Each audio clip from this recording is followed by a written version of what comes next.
Have you ever noticed how people start acting strangely when they sense something different about you? It's not just your imagination. When you follow your purpose, when your energy is unique and powerful, it can disturb the people around you. Whether it's your strong faith, your dedication to your worldview, your authenticity, or simply being a God-fearing person, others can sense it and often don't know how to react. This unique energy causes people to act in strange and irritating ways. They become uncomfortable. Their behavior changes and you think, why can't they just be normal? It's frustrating because all you do is be yourself, follow your path, and live your truth. However, their reactions can be confusing and annoying. In this video, I'm going to reveal 6 specific behaviors that people display when they recognize that you've been chosen. These are not just random actions. They are clear signs of how your presence affects them. Stay with me as we explore these 6 annoying things people do, helping you to understand why they act this way. When people recognize that you've been chosen, the first thing they usually do is offer you free things, and this can be both disconcerting and uncomfortable. Imagine going out for a drink and, without any warning, the barman says, "The first drink is on me." Or you attend an event and someone offers you VIP access without you asking. It can even extend to everyday scenarios, such as shopping, where store staff give you special discounts, or in restaurants, where your meals are unexpectedly covered. These gestures, although seemingly generous, can leave you confused and thinking, why are they doing this? What have I done to deserve this? This phenomenon happens because people sense something extraordinary about you. There is an aura, an energy that you emit, which they themselves may not fully understand, but find attractive. It's their way of trying to connect with you, be part of your orbit, or show their appreciation for your unique presence. They see you as someone special, and offering free things is their way of recognizing and honoring that specialness. Think about it. The average person doesn't get invited to exclusive parties or big events. Often they don't even know these events are happening. But when you're chosen, people start offering you all kinds of advantages and invitations. They'll talk about the hottest upcoming shows and events because they want to include you. They recognize that your presence is powerful and that you have something special going on as an individual. By keeping you informed, they feel they can align themselves with you and perhaps share your unique energy and opportunities. This behavior can quickly become oppressive. You may start to feel that people are doing too much, and this can be frustrating because all you really want is to be treated normally, without the constant fuss and unsolicited generosity. They might say, "Don't worry, I've got the bill," or invite you to events, hoping that you'll remember their kindness in the future. They may even say, "Don't forget me when you're successful," trying to secure a place in your success story. Although these actions come from a feeling of admiration, they can also seem like a lot of pressure and expectation. This situation requires a delicate balance. On the one hand, graciously accepting these offers can be a way of building positive connections and relationships. It can open doors and create opportunities that wouldn't otherwise be available. On the other hand, it's perfectly normal to politely decline if these gestures make you uncomfortable or if you feel they come with restrictions. The key is to remain grounded and true to yourself. You don't owe anyone anything just because you've been offered something for free. Accept or decline based on what feels right to you, not out of a sense of obligation.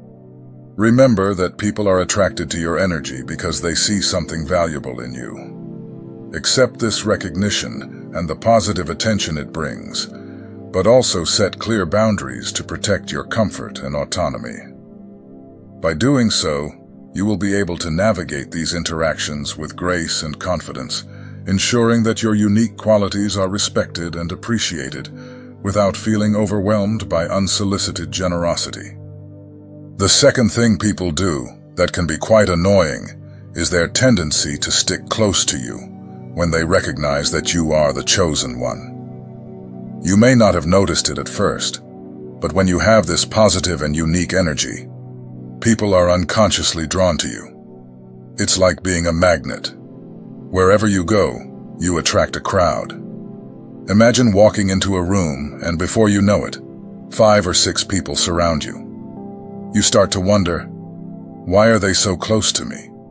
It's because they sense that you're different, special. Being a true chosen one, you'll often find people gravitating towards you, almost as if they can't help it. It's like throwing bread in the field. At first you don't see any birds, but as soon as the bread hits the ground, a flock descends, eager to grab a piece. In the same way, people feel that by being close to you, something special can pass through to them. They see your aura, your inexplicable charisma, and want to be part of it.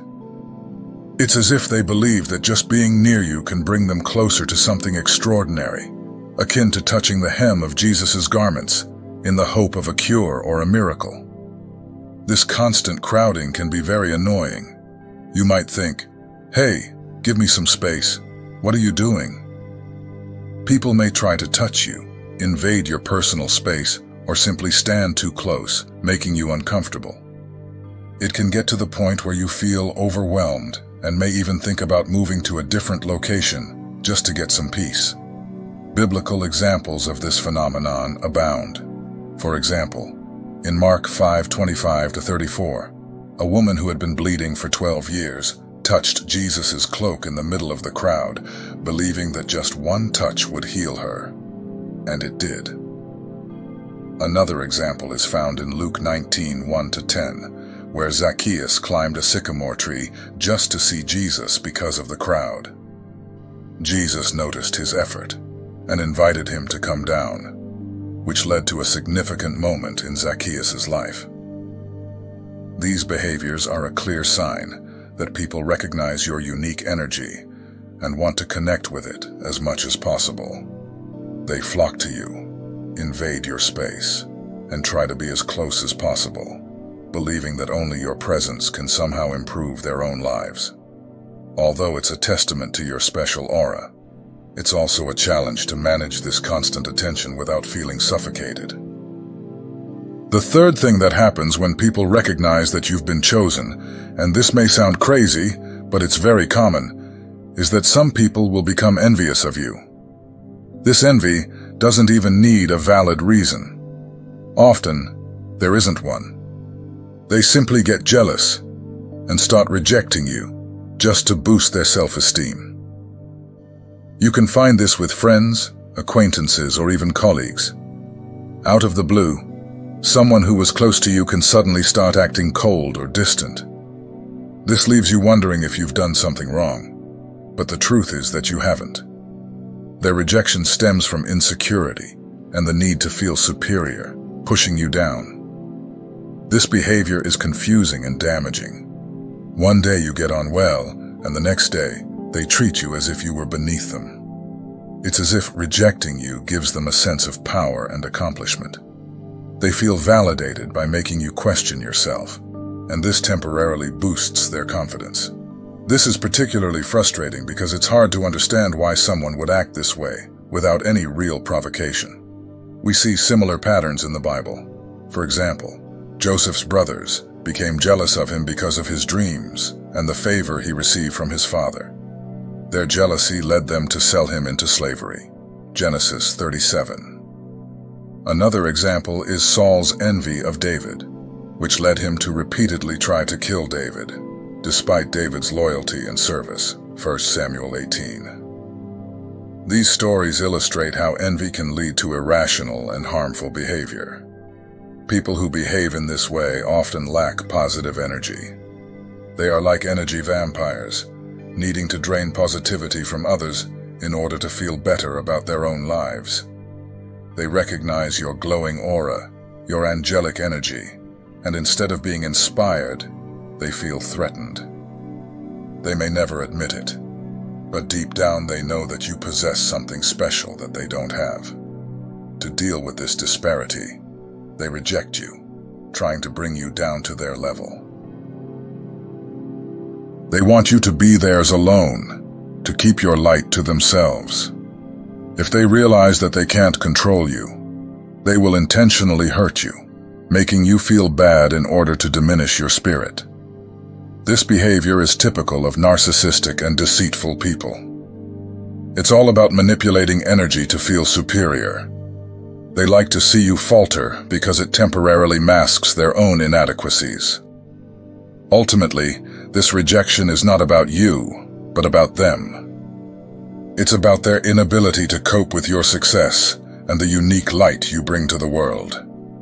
Understanding this can help you navigate these painful interactions with grace and resilience, knowing that their rejection is just a reflection of your inner turmoil and not a measure of your worth.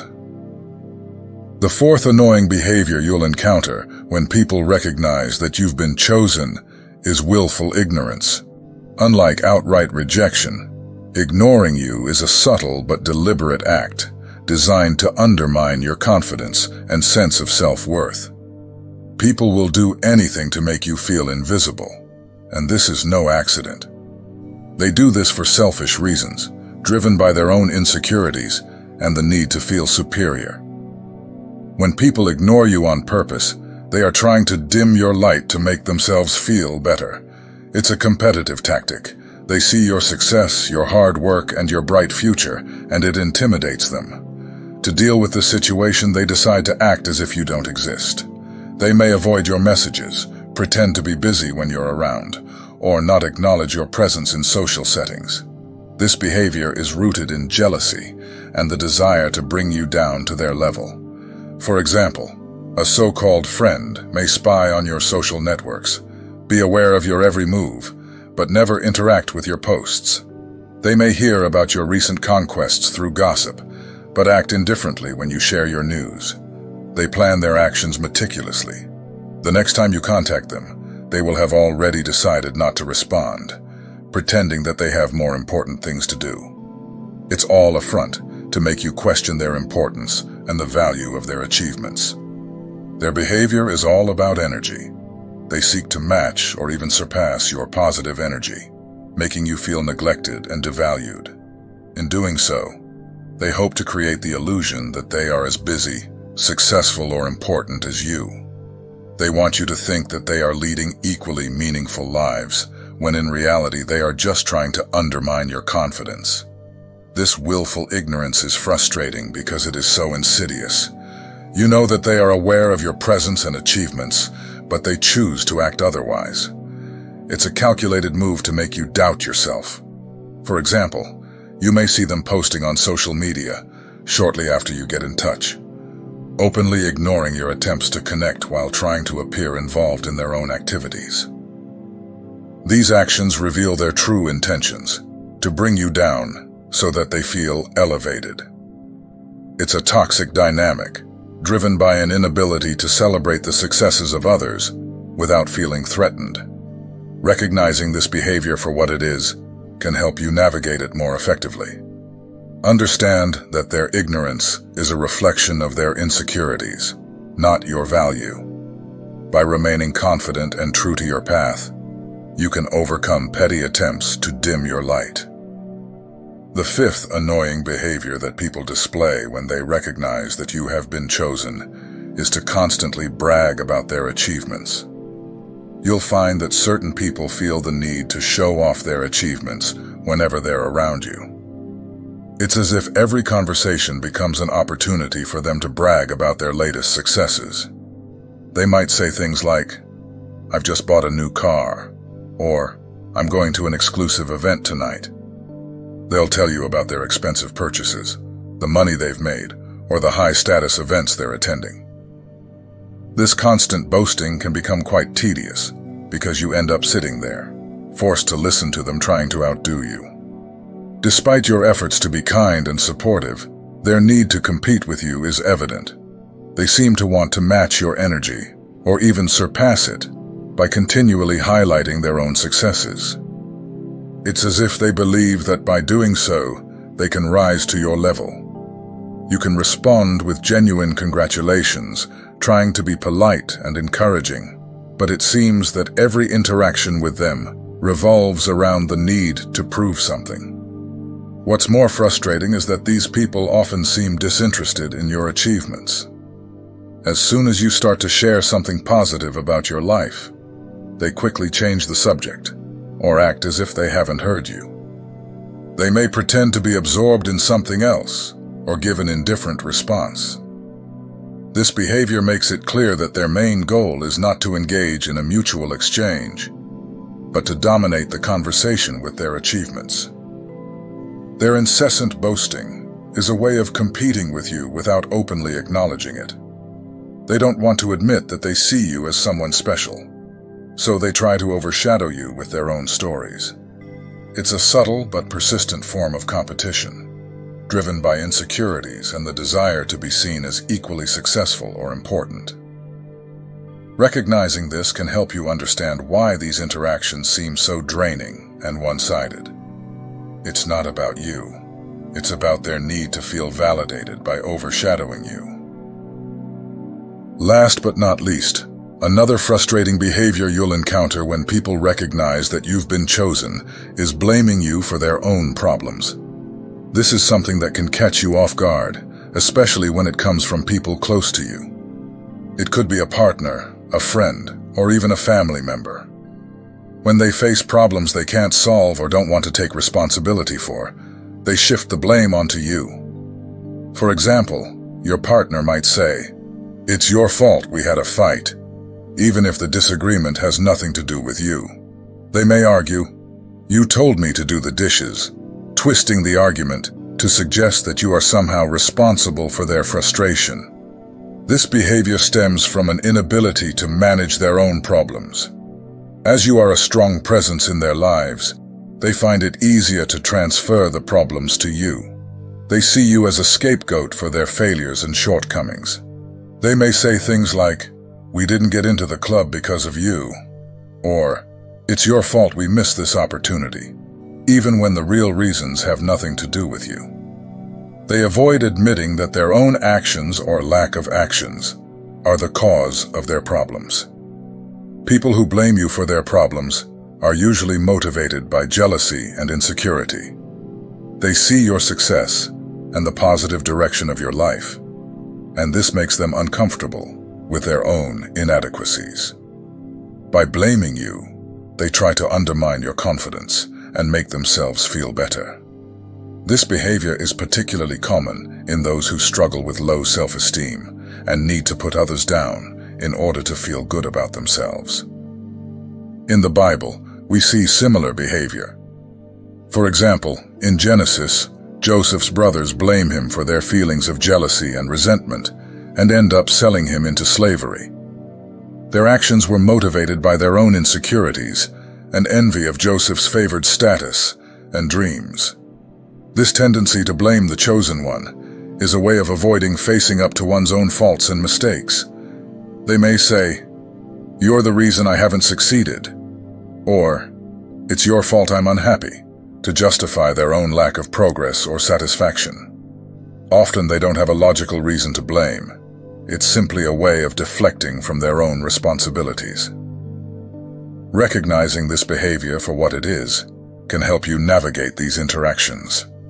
Understand that their blame is a reflection of their own problems, not a true indictment of your actions. Maintaining confidence and staying the course, despite attempts to drag you down, is crucial. By doing so, you can protect your own mental and emotional well-being and at the same time, understand the underlying reasons for their behavior. So, my friends, being recognized as chosen brings with it a unique set of challenges and behaviors from others. While it's uplifting to be seen and recognized for your unique energy and purpose, it also attracts envy, competition, and blame. The people around you don't always know how to deal with your presence and can react in frustrating and confusing ways. It's important to understand that these reactions usually have more to do with their insecurities and struggles than with you. Navigating these interactions with grace and resilience is key. Set boundaries when necessary, and remember to stay true to yourself. Embrace the positive attention and opportunities that come your way, but don't let the negativity of others discourage you. Your journey as a chosen one is meaningful and powerful. Continue to shine your light and let your inner strength guide you through these challenges. Keep moving forward with confidence, knowing that your path is one of purpose and meaning, and that your unique energy is a gift to the world. Now, my chosen friends, I encourage you to share your stories and experiences here in the comments, not just as personal anecdotes, but as testimonies of divine work in the world. Welcome this call with humility and boldness, for you are not just a participant in the divine narrative, you are one of its most important storytellers. May your journey be blessed, and may you inspire many others to recognize and embrace the divine gifts in their own lives. If you found this message resonant and are ready for part 2, just write Part 2